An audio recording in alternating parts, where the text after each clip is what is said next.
ngo ndumva sha ngo Mana we ngo mumusengere ngo ndi kubona ngo sida ngo igiye kumwica yoo! Hari kanseri imaze iminsi imeze gutya na gutya, wabona ariyo arwaye yamumaze gutya, ibiki?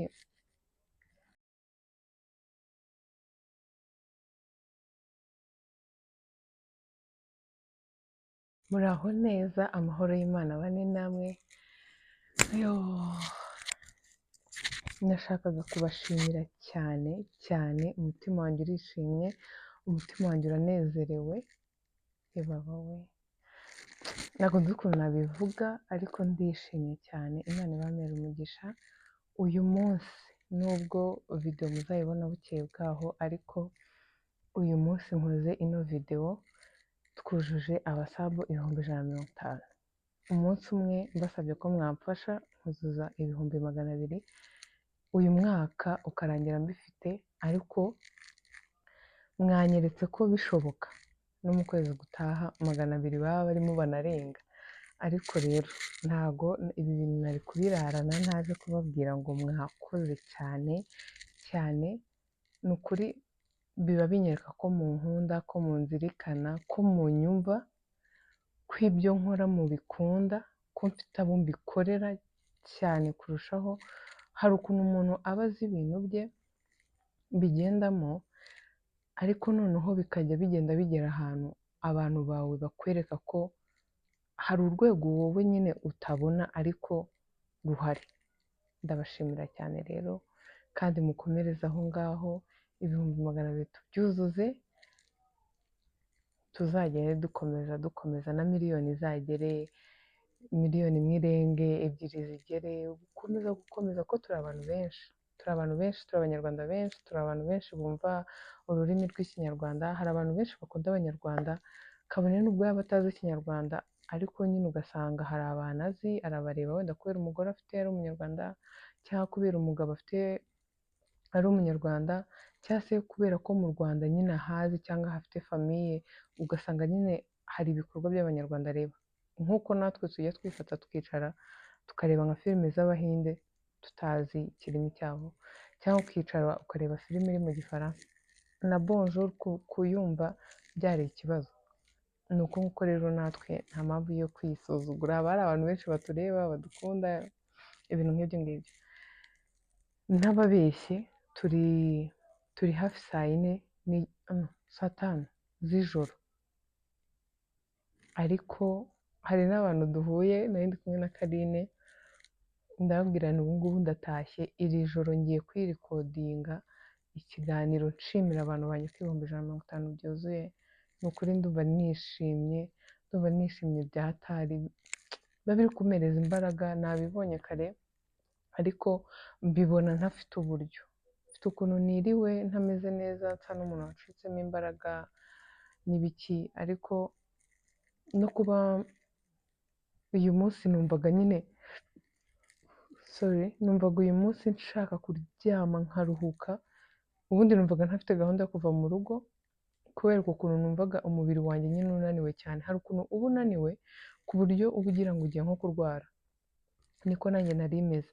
Rero nari nabwiye ubwonko bwanjye ko nari buve mu rugo, ko nyine ntago nari umuntu wari umeze neza pe, ariko simbabeshye 150 byuzuye ndahinduka, nyine numva ndishimye, sinzi ukuntu nababwira, numvishije nishimye, ndavuga ngo ngomba gukoresha uko nshoboye nkava mu rugo. Njyewe akenshi buriya ntameze neza ngerageza kurya cyangwa kunywa ikintu nkunda, ariko cyane cyane nko kunywa ikintu nkunda bifite ukuntu bingarura muri mood, bifite ukuntu bikangura umubiri wanjye, cyane ko n'ubundi ibintu nkunda njyewe byo kunywa akenshi bifite ukuntu byongerera umubiri imbaraga, bifite ukuntu bikangura umuntu nyine akaba tayari cyane. Urugero nka tevere, iyo nyinyweye nari mfite akantu ko gucika imbaraga n'ibiki ntashonje, ariko ko se buriya ntabwo nayinywa nshonje, ntabwo aba ari byiza, bifite ukuntu bitera akantu k'isereri n'isesemi, ntabwo aba ari byiza, nta muntu nagira inama yo kuyinywa atariye. Ariko iyo nariye nkavuga wenda ndumva ntameze neza, ndashaka kugarura imbaraga muri njyewe gutya na gutya, akenshi niyo ngenda nkafata nkayinywa. ubu rero hiyongereyemo iki mu bintu bitatu ubundi byo kunywa bingarurira imbaraga n'akanyamuneza, harimo teve niwe mukuru wa byose, hakajyaho hibiscus, hakajyaho na kiriya cyayi cy'itende. Kare nagiye nshaka icyayi cy'itende nsanga ngo mu marangi bahafunze bari bari gusiga amarangi, nahise numva mvuye nk'ibere. Teve nayo ntabwo nari kuyinywa, mu nda hari hari vide. Ntekereza mu mujyi ukuntu ndi bujyeyo nkajya kuyifata kuko nabwo ahantu nyinywa ni hamwe nigeze kubivuga, mbona ntabwo bivamo. Ikintu nakoze nahise ndya ikiryo nkunda cyo kwa Kibonke. N'abantu amafaranga yanjye azasubira hari ahantu, biriya biryo byo kwa Kibonke ndabikunda, akenshi noneho ndi kumwe n'inshuti zanjye nyine tugasangira. Ntabwo niyizi nagiye njyenyine ngo mfate nyine ibiryo by'umuntu umwe, yahagezeyo turi babiri cyangwa batatu, ubwo nyine nkafata nk'akantu ko kurya, njyewe ibiryo byabo birandyohera. Iyo namaze kubirya mba ndatashye njya kugura yogati z'abana bazakoresha ejo. Aho niho nahise mpurira na Karine tuvugaho makeya, ndamubwira nti ubu njyewe nashyushye, ubu ngubu ngiye kugenda, we na Siraje n'umugabo we. Karine ubwo ni Karine na Bruno murabazi, bafite YouTube channel.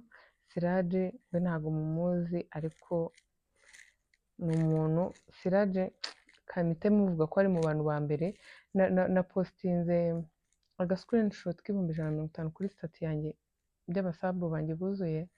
Ari mu bantu ba mbere bashyizeho comment, ari mu bantu bajya bifata bakanyandikira message bakansabira ibyiza ku Mana, kambwira amagambo meza nkomeza.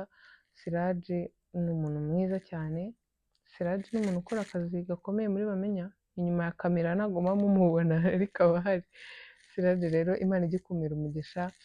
Namwe abantu bose, hari Siraje wamaye message nziza, hari Kadete wamaye message nziza, hari n'abandi bantu benshi nari buvuge mu mazina bamaye message kuri WhatsApp yanjye. Mwakoze cyane, ariko abantu ba mbere nshimira ni abasabu banjye, ni mwebwe muri kureba kino kiganiro, ndabashimira cyane kandi sinzanahwema kubashimira ko munkorera ibintu by'ibidanje byatari.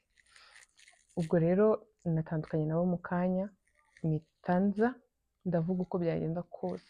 Abana baryamye n'abandi bantu tubana baryamye, ntabwo ndi kubasakuriza, ndi kugerageza kuvuga nk'umumisi, ariko nagomba gukoresha uko nshoboye, narikodinze nkajya kweditinga.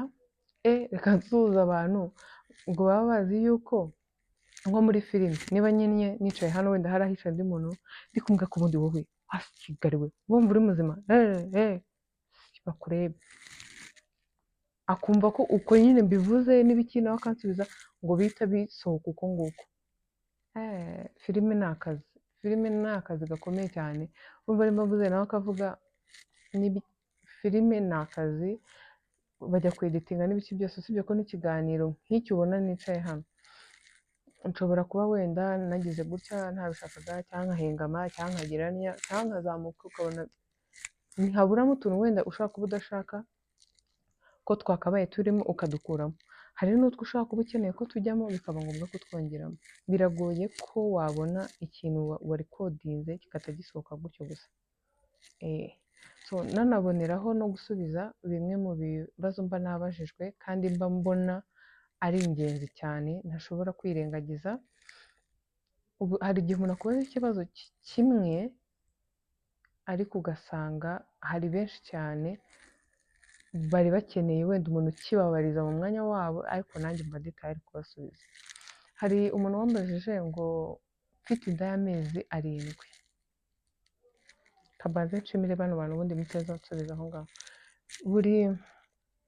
Buri uko hari umusabu wiyongereye ku basabu banjye, buri uko hari videwo, buri uko hari ikintu kidasanzwe cyangwa gishyashya nakiriye kuri YouTube channel yanjye, binyibutsa guhera ku munsi wa mbere, binyibutsa guhera igihe natangiriye ndeba abandi bantu kuri YouTube cyane, mbareba cyane cyane, noneho ntaravuga ngo noneho uyu munsi wagize nanjye reka nyifungure. Akenshi binsubiza hahandi.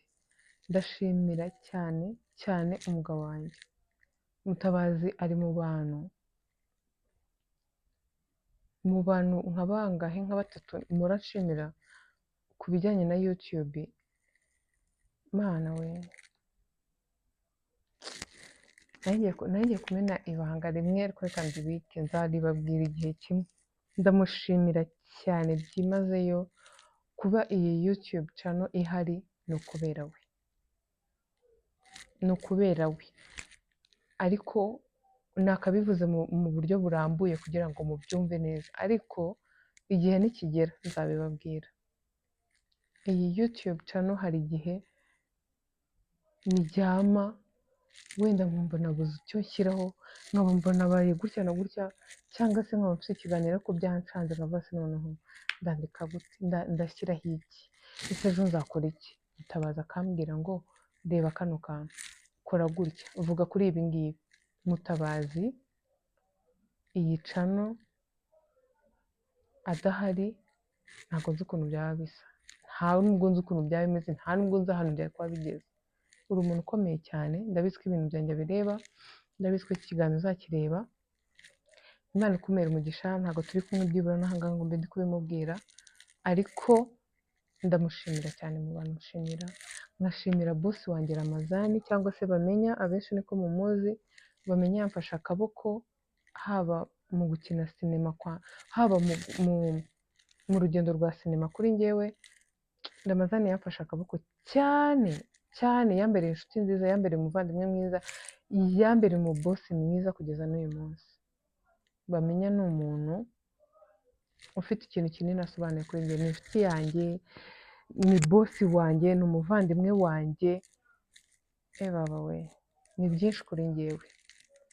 Ndanashimira buri munyamakuru wese wabonye nafunguye YouTube channel akamfasha. Ndashimira abo twahuye ku munsi wa mbere, harimo Rora muramuzi, mujya mumubona muri vlog za Jihad cyane cyane. Rora ni umuntu ukomeye cyane kuri njyewe. Hari Blaise, hari igihe utuntu tuncaga kuri YouTube, hari utwancagaga mbere, wenda ubu ngubu byinshi narabimenye, nkabahamagara nkababaza. Hari n'abandi benshi nashobora kuvuga mu mazina yabo, wenda bitewe n'uko akenshi usanga tudahuje ibyo dukora, ariko ndabashimira abantu mubizi ko mwashyize imbaraga zanyu kuri YouTube channel yanjye, ariko ntavuga amazina yanyu muri izi. Ndabizi ko mundeba munkurikira muri byose. Imana ijye ibamera umugisha. Mumfashe rero dukomeze dusunike, mumpe ibitekerezo bya video nakora. Ndi umuntu nshobora gutekereza kubaha video uyu munsi mba yantwaye imbaraga nyinshi zishoboka pe, ko ntayihari yantwara imbaraga, itantwara imbaraga, wenda nubwo imbaraga za video zigenda zisumbana, ariko ugasanga wenda ntabwo ari byo, ariko nagombaga kubikora. Ariko abantu 150 aka kanya tuvugana turebana, yo mumaye kabone nubwo byaba ari abantu 10 cyangwa 50 cyangwa se abantu 1000, mumaye igitekerezo cya video nakora, izo video zazaza ari nyinshi, zagirira abantu benshi umumaro. Ndabasaba rero gukomeza kunshyigikira mu buryo bwose, mumbe hafi mu bitekerezo, mu bintu byinshi byiza. Ndashimira buri muntu uwo ari we wese. Sasa rero ubu twagiye, hari ibibazo bimwe na bimwe ngiye gusubiza, ariko nshimira abantu bafite kumenya ukuntu babwira umuntu ikintu. Hari ukuntu nk'umuntu akubwira ati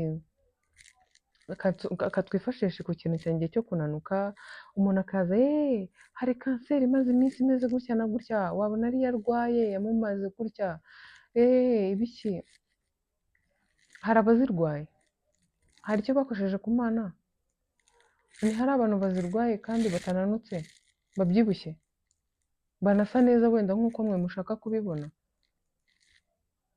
Ntago noneho hari uwigize kwandika ngo nabonye ngo ndumva shango Mana we ngo mumusengere ngo ndikubona ngo sida ngo igiye kumwica. Yo, ubu se kankubaza, ubu mu muryango wawe cyangwa mu baturanyi b'iwanyu cyangwa mu bantu muziranye gutya amaso ku yandi, ntabo muziranye bayirwaye kandi bafite ubuzima bwiza, basa neza, ubona babyibushye, wenda banabyibushye neza, batabyibushye hose ngo uyoberwe ibyo ari byo.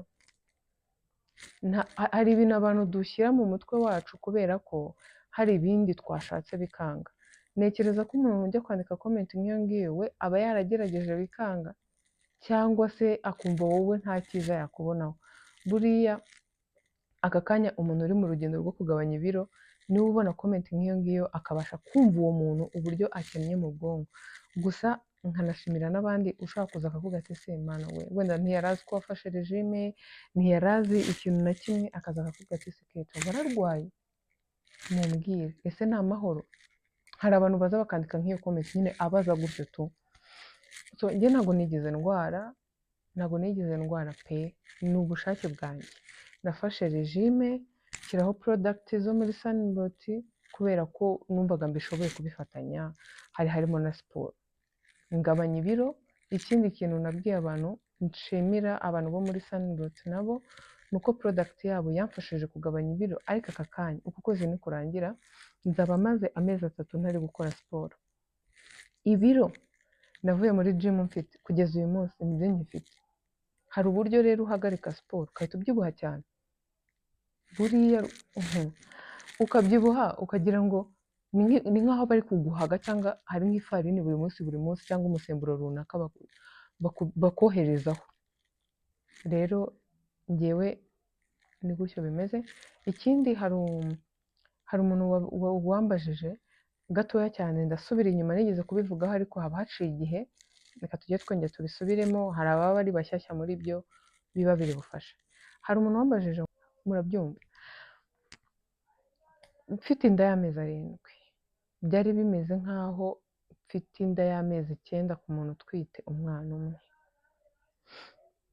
cyangwa se wenda nshobora no kuba ntari imeze nk'uwo muntu, kuko hari ubwo umuntu atwita bikagenda neza akarinda abyara atagize ibintu bimugora nko mu kuryamaho n'iby'ababyeyi bose, nubwo ku muntu utwite aba triple we abyibagirwa kare, wenda abandi bagatangira kubyibagirwa nabo kuva ku mezi nk'7 kuzamura cyangwa se 8 bitewe n'ukuntu inda y'umuntu ingana. Hari n'abo baba bafite inda ntoya ugasanga ntibigoye cyane. Ibintu byo gutwita naje gusanga buri muntu atwita mu buryo bwe pe. Abadamu cyangwa se abamama bashobora kuba bicaye ahantu ari nk'abamama 5 bavuga story zo kubyara ukumva zirahabanye, ku buryo ushobora kwibaza none se kubyara ntabwo ari bimwe nyine, byose si ukubyara, urabyaye kubyara ni ukubyara, ariko buri umwe atwita ukwe abyara ukwe.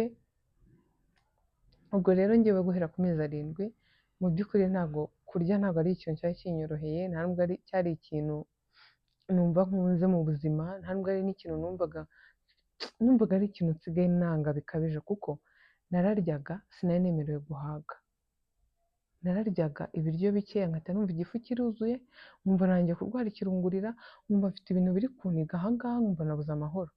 Kandi noneho muganga yari yarambwiye ati ugomba kurya, kabone nubwo warya bikeya kuko guhaga byo ntibikunda, mu kanya ukaza kongera. Kandi ikintu cyo kubyita ngo ni ukuryagagura bya buri mwanya ntabwo nari mbishoboye, n'ubu simbishoboye mu buzima bwanjye. Ntabwo nkunda ikintu cyitwa ngo buri mwanya ngo ndi kurya, ngo buri mwanya ngo ufite utuntu ndi guhekenya, oya pe, uwo si njyewe. Icyo ni kimwe mu bintu byangoraga. Ikindi kuryamaho, ureba nk'uko nicaye negeragaho hepfo gatoya nkamera nk'umuntu wenda kuryama, inyuma ngashyiraho imisego nkaba meze gutya, wenda nkaba ndeba udustati, nkareba vlog, nkareba ibintu byinshi, wenda nkaza gucika imbaraga nkahondobera, nkaba nasinzira gutyo nicaye. Ariko kuryama byo ntabwo naryamaga nyine gutya mu buriri ngo ndyame neza nyine numve ko ndimo ndasinzira kabisa, ntabwo byavagamo. Ikindi guhera ku mezi 7 numvaga meze nk'umuntu watangiye kurambirwa, nkumva amezi 9, nkumva ibyo harimo akenshi abaganga bo ntibanavuga twe tuvuga by'amezi, baba bavuga ibyumweru, nkumva nabirambiwe. Ariko nanone nkavuga mana oya umbabarire nimba ari icyaha ndimo gukora ibiki n'ibiki, ariko amezi 7 ntabwo yaranyoroheye. Gusa nanone kubera ukuntu njye najyaga gukina filime no kuba naragerageza gukora agasiporo muri karitsiye, guteka mu rugo, kugira uturimo nyine njyamo, inshingano zanjye nk'umudamu mu rugo nkaba ngomba kuzikora, byatumaga nsa nk'umuntu nanone, nubwo ngira umwanya umwe nkumva mbaye nk'umuntu warambiwe kubera ko nabuze uko ndyama. Nari kurya nimba ari ukurya saa sita ngo birangire, nimba ari ukurya nijoro ngo birangire, nkumva nyine byatumaga ntagira uwo mwanya cyane wo kwitekerezaho ngo ntekereze ibintu bibi, kuko buriya umuntu utwite hari ukuntu arambirwa ukabona ko ahantu bigeze aba ari gutekereza ibintu bibi kandi atari ngombwa, kandi icyo kintu ugomba kugicamo. Ikindi kintu, ubwo ibyo kurya ndabivuze, kuryama wapi, ikindi kunywa na nijoro. Njyewe ntabwo nigeze mbyuka mu gicuku mfite inda cyangwa nonsa ngo hari ibintu ngiye kunywa bitari amazi, ngo ji, ngo igikoma, ngo amata, ibiki, oya, ngiye kubavuga ko nabinyweye naba ngiye kubeshya, naba ngiye kugendera mu Kigali cyangwa kugaragaza nyine ko ababyeyi twese nijoro ngo tubyuka ngo tukanywa ngo igikombe ngo kingana gutya. Hari ibintu nyine abamama benshi pe bagendera mu Kigali, ngo niba ugiye kubyara mu rugo ugomba kuba ufite umukombe ungana gutya, wagira ngo ni nk'akantu k'akavaze uzashyiramo indabo, ngo ugomba ngo kunyweramo igikoma, ngo ugomba ngo kujya. Ibyo bintu ngiye wapi. Nijoro naryaga saa mbiri, namara kurya nkanywa nk'icyayi, noneho saa yine nkareba ko nafata wenda nk'amata cyangwa yogati nkajya kuryama. Hafi yanjye hakaba hari icupa ry'amazi, ku buryo wenda nshobora kuza kwicura nka saa munani saa cyenda ngiye nko kuri toilette, nkagaruka nkanywa ku mazi nkongera nkicara. Ubwo kwicara kwanjye nibyo umuntu yakwita kuryama. Ni gutyo nabigenzaga, ariko apana ibintu byo kugera gute. Mu gitondo cyakora nabaga mfite inzara, hari amandazi nari naratwarije nzayabereka, njya niyongoza nkayarya, yaba hari nkarifata nkarirya kumwe na mukaru cyangwa se n'icyayi. Ni gutyo akenshi byabaga bimeze. Ku mezi 7 nabwo nasubiye inyuma mba nk'umuntu ufite amezi make, ibintu nariye rimwe na rimwe bikagaruka n'ibiki, ariko kuva icyo gihe nyine kugeza mbyaye ni gutyo byari bimeze. Ibyo kurya ikinonda kikagaruka byageze aho hagati nabyo bivaho, ariko ubwo buzima bwo kutaryama, bwo kurya ibyo bintu bikeya, rimwe niga kunywa nko muri ayo mezi 7 n'ubundi nize kunywa ngo ku gikoma, mu rugo bari bagiye kunywa igikoma numva kiri guhumura neza byatari, nanjye niha kukinywaho. Nibwo nari nyweye igikoma. Mw'abantu mwe narwaye ikirungurira,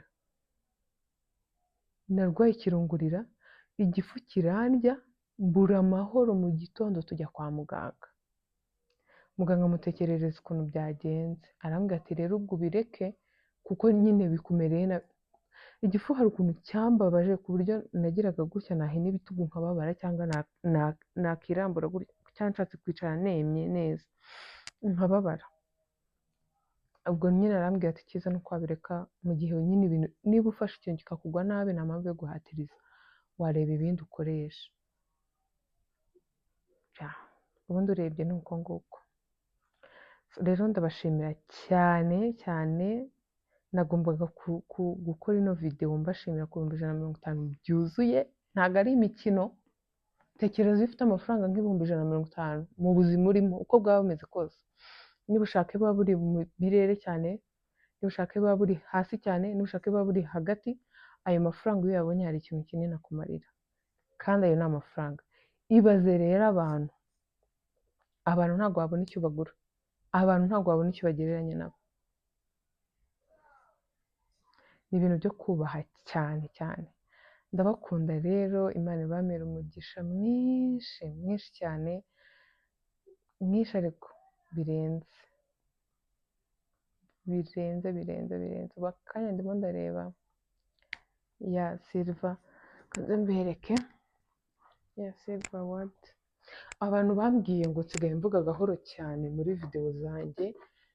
Mana yanjye, hari igihe ni ukuri ndavuga cyane, ahubwo sinzi ukuntu biba byangendekeye. Hari igihe nshiduka ndi kuvuga buhoro, hari igihe bizamo nyine ubwo nkashiduka navuze buhoro, ariko ngiye kugerageza njye nkoresha cyane cyane mikoro, wenda mba mfiteho agasawundi kugira ngo mu gihe zamfashe nkavuga buhoro mube muri kunyumva.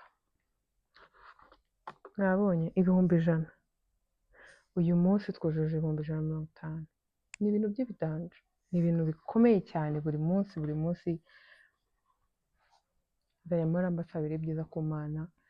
Ndabakunda rero abantu mwarebye kino kiganiro, nizere ko umuntu wambajije ku rugendo rwanjye rwo gutwita kuva ku mezi 7 ngusubije neza. Ikindi nimba nawe utwite abatiripure amezi 7 akaba akumereye nabi, akaba ariyo mpamvu wifuje kumenya ukuntu ngiye byari bimeze, ntuzajya wumva nukuri hari akantu kakugoye, hari akantu ufashe kakakugwa nabi ho gatoya, ujye uhita uhamagara muganga wawe. Ni byiza buriya kuba inshuti na muganga wawe uko yaba akuvura kose, waba utwite waba udatwite, ni byiza kuba inshuti nawe, ni byiza kumenya kubaza muganga.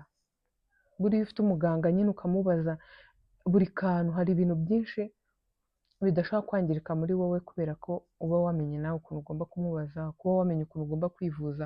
Hari nk'iyo utazi kubaza muganga cyangwa kumusobanuza, usanga akenshi hari ikibazo ugira ukajya kukimubaza utinze, akakubwira ati se ibi bintu warabyumvaga? Niwe wavuga ngo numvaga nta kibazo. Gute se? Mu gihe wumva ibintu bitameze neza utwite cyangwa urwaye, ujye uhamagara muganga wawe umubwire ko ndi kumva se meze nk'ikizungerezi. Aba afite icyo ari bugufashe kandi nawe kikakugirira umumaro. Ndabakunda cyane rero, muhamagare 0792236510 muri Sunroot babahe product igabanya ibiro y'ama infection. Ikindi hari abantu mujya mumamagara mukambaza ahantu bakorera murabona urabaye uturuka i Nyamirambo, uramanuka ukarenga kuri sitasiyo kwa Gisimba gatoya hariya mu Nyakabanda, ukareba mu kaboko kawe k'ibumoso ahantu handitse Sunroot, ku miryango yabo hariho ibishushanyo by'ibimera, hariho amabara y'icyatsi, imiryango yabo isa n'icyatsi. Ubaye rero uturuka Nyabugogo cyangwa Kimisagara, urazamuka ukaza ureba mu kaboko kawe k'iburyo, ubona sitasiyo imbere yawe gutya, utarayigeraho neza urebye mu kaboko kawe k'iburyo uhita uhabona ni ku muhanda. Ni Sunroot nyine n'ubundi n'ibyo bishushanyo by'ibimera, ibintu byo muri Sunroot abantu mugira impungenge ngo z'uko ngo bishobora kuba byatera uburwayi, ngo ubundi ngo bishobora ngo kwangiza biki, oya. Bagira ibintu by'ibimera, ibintu byabo ni ibimera, ibintu byabo birakora, product zabo nimwumva bavuze ngo ibintu byabo mujye mumenya ko ari product zabo zirakora. Rero mubagane babahe product mugabanye ibiro, mwikorere mu nda, bafite ya powder nziza igabanya mu nda honyine, bakanagira igabanya umubiri wose, bakagira amavuta y'imisatsi atuma imisatsi idapfuka, idacika, imvuvu zigakira. Bafite amavuta ushobora no kujyayo bakaguha amavuta yo kwisiga. Bafite product nyinshi kandi ukenera mu buzima bwawe bwa buri munsi, kandi murabizi ntabwo bahenda cyane. Buriya hari abantu bajya bavuga ngo ikintu kidahenda ngo ntabwo kiba gikora, ngo ikintu ngo gihenze ngo nicyo ngo gikora, ngo ibicyo. Ubu se nturahura n'umuntu wambaye umwenda nk'uyu mupira wanjye akawugura 10,000, hariya hakaba hari undi wambaye umupira wenda yaguze n'ibihumbi 80 cyangwa 100, ariko ukabona uw'10,000 niwe umeze neza, ku buryo ushobora no kuwufura uyu munsi wawambaye, n'ejo wakongera ukawufura ukaguma ari wa wundi. Ariko wa wundi w'100,000 uwufura uyu munsi, ejo uba utinze ku zuba urebe urahindura ibara. Ni kimwe nk'ibyo rero, hari igihe akenshi wumva ngo product ngo nuko igabanya ibiro ngo ntabwo iri kugura mu bihumbi 10, ukayisuzugura.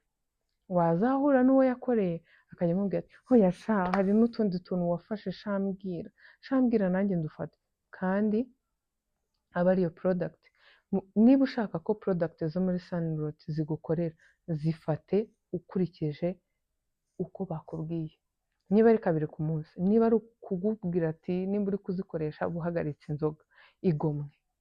Ubuzima nibwo bwa mbere, buhagaritse inzoga, ubanza ukoresha product, ubundi wowe uzifate neza, utabeshye, utazanyemo utuntu. Ari ukuntu mujya mubeshya bamwe na bamwe, ugasanga aravuze ngo cyakora ngo hari iminsi ngo nagize gutya, ubanza ukabifata nabi, ukajya koresha product y'abandi ngo nikora, kandi irakora. Mufate product zo muri Sunroot ariko mwubahirize uko zikora cyangwa uko zikoreshwa. Ndabakunda cyane rero, bye, Imana ibarinde.